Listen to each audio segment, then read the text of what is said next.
ये कम होता है तो फिर इसका क्या इफेक्ट होता है बॉडी पे? मैदे पे होता है, आपका स्टमक वीक होना शुरू हो जाता है, आप कुछ भी खाए पिएंगे आपको वो चीज़ डाइजेस्ट ही नहीं होगी। आपका ये होगा कि बस अब हम अफाके करें, ठीक है। यहाँ पे हमारे ये भी चलता है कि अगर मैदा ख़राब चल रहा है ना तो हम खाना पीना छोड़ दें।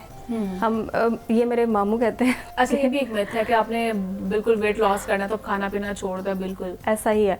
अब उसमें यूजुअली पेशेंट्स में ये प्रॉब्लम होती है साइकोलॉजिकली भी कि आपका वेट लॉस है तो मैं तो कुछ खा पी नहीं रही हूँ, मैंने तो सुबह पानी पिया था, फिर उसके बाद आपका वेट गेन हो रहा है। पता नहीं, शायद मैं हवा खाने की वजह से। कहते हैं कुछ लोग हम पानी पीते तो हमें वो भी लग जाता है, बट वो ऐसे होता नहीं, ऐसा होता नहीं है। तो ये चीज़ें होती हैं। इवन तो ऐसे मेरे पास पेशेंट्स भी आई हैं जिनका सिजेरियन हुआ है अभी रिसेंटली, और फर्स्ट मंथ 15 डेज़ के बाद उनके ऊपर इतना ज़्यादा वो चीज़ सवार हुई है वेट लॉस की कि उन्होंने इस चीज़ को रिक्वेस्ट करके कि मेरा जो है वेट लॉस आप करवाएं। मुझे नहीं पता और अल्हम्दुलिल्लाह उनका हुआ भी है।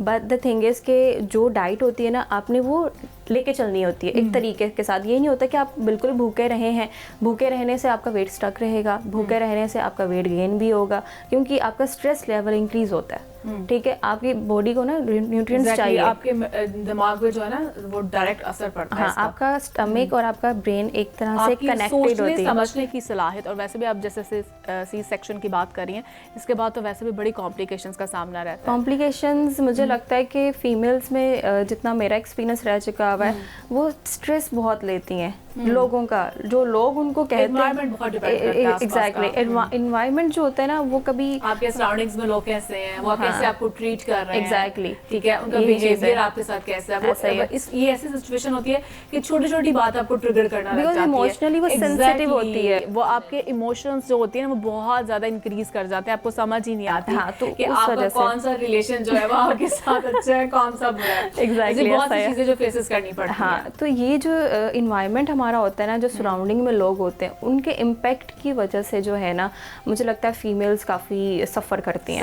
अब ये रमज़ान में भी जो है, अब जैसे मैंने सहरी का बताया, अफ्तारी में भी हमारा ये होना चाहिए कि उसको फ़ौरन नहीं, हमने डाइट को ये नहीं करना कि पूरा हमारा दस्तंगवा सजा दिया कि हमने वो सारी चीज़ें इंटेक कर लेंगे, वो फ़ौरन नहीं। एग्जैक्ट, फिर बाद में हैवीपन का जो वो असरात होते हैं, फिर जो डिस्टर्बेंस होती है वो फिर बाद में पता चलता है, बहुत ज़्यादा होती है। मोस्टली पेशेंट ये कंप्लेन करते हैं हमें हेडेक हो गया है, हमारा पेट भारी भारी फील होता है, हम बाद में जो है वॉमिटिंग, नाउसिया में प्रॉब्लम होती है, आपको बहुत सी प्रॉब्लम्स का सामना करना पड़ता है। ऐसा ही है। अब अफ्तारी अगर आपने करनी है ना, आपने क्या करना है कि खजूर का इस्तेमाल जो है ना, वो 1-2 खजूरें आपने ले ली हैं, ठीक है। पानी का इंटेक करें, खजूर खाएं, थोड़ा वक्फा दें, ठीक है, बॉडी को वक्फा दें ताकि आपका स्टमक उसको थोड़ा एक्सेप्ट कर लें, दूसरी चीज़ खाने के लिए अलाउ कर दें।